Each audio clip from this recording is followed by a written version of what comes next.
Happy New Year to everyone at the Minnesota Zoo. My name is Katie Rymer, and this is my interpretive video for the Avian naturalist position at the World of Birds show. With help from my good friend Chevy back there, hopefully this will be a great audition tape. I just wanted to take a second to tell you how important this is to me. About 5 years ago, I was sitting at the World of Birds show, the outdoor auditorium about 15 rows back, and a man brought out a bald eagle, and I was hooked. I went from being known as the wolf girl in high school to being an absolute bird nut. Switched from an art major to a wildlife education major, and here I am.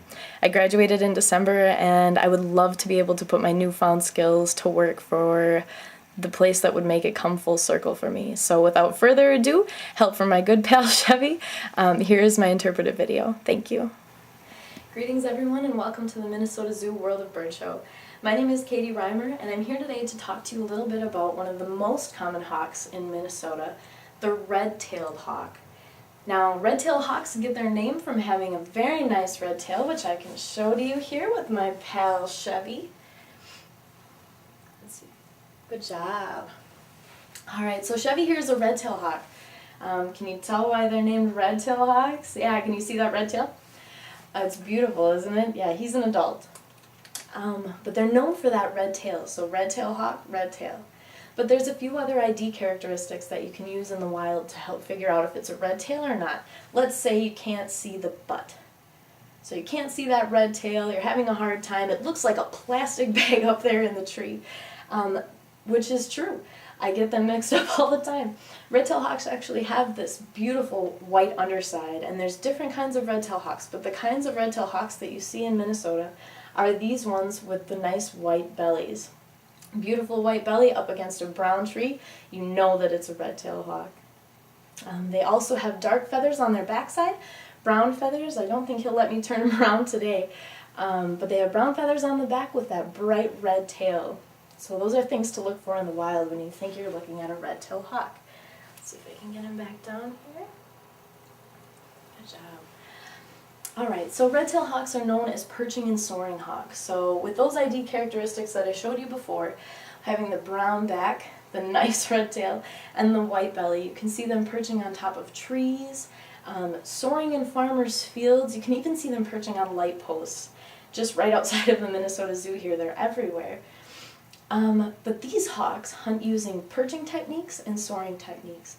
So these will sit on top of perches, trees, light posts even in the cities, but they'll sit on top of these perches and wait and look.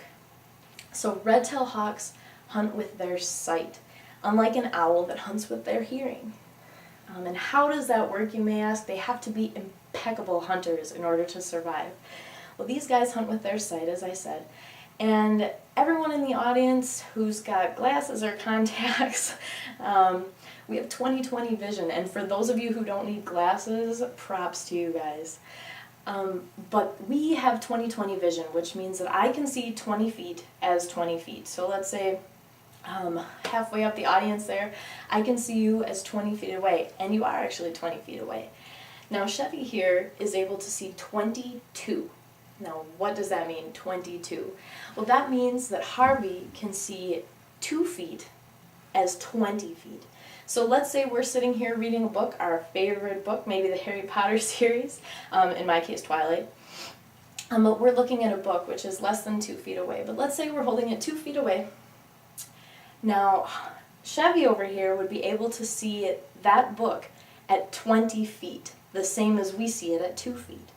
So he would be able to read the whole Twilight series, which would be 20 feet away, as if it were only 2 feet away.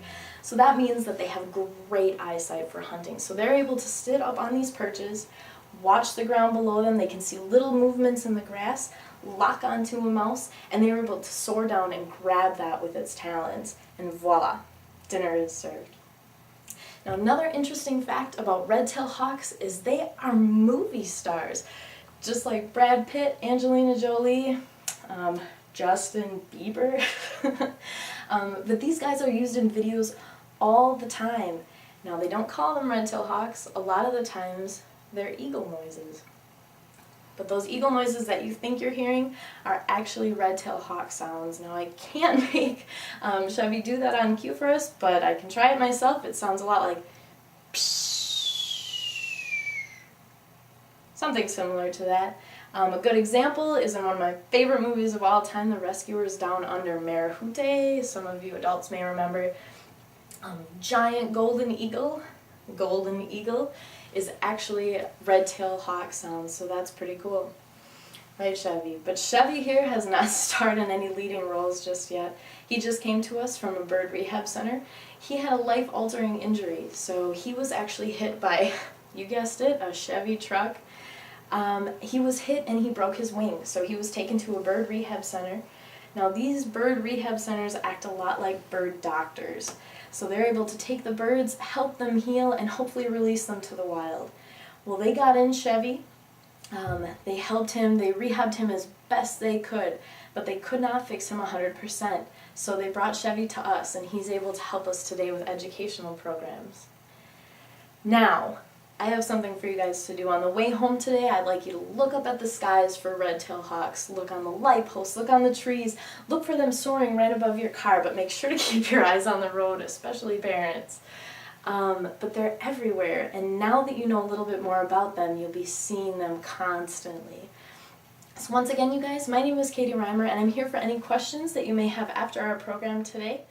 And remember to keep your eyes on the skies. Thank you, everyone. Once again, my name is Katie Rymer, and I would just like to express again how excited I am for this position. So I look forward to hearing from you. Thank you. Bye.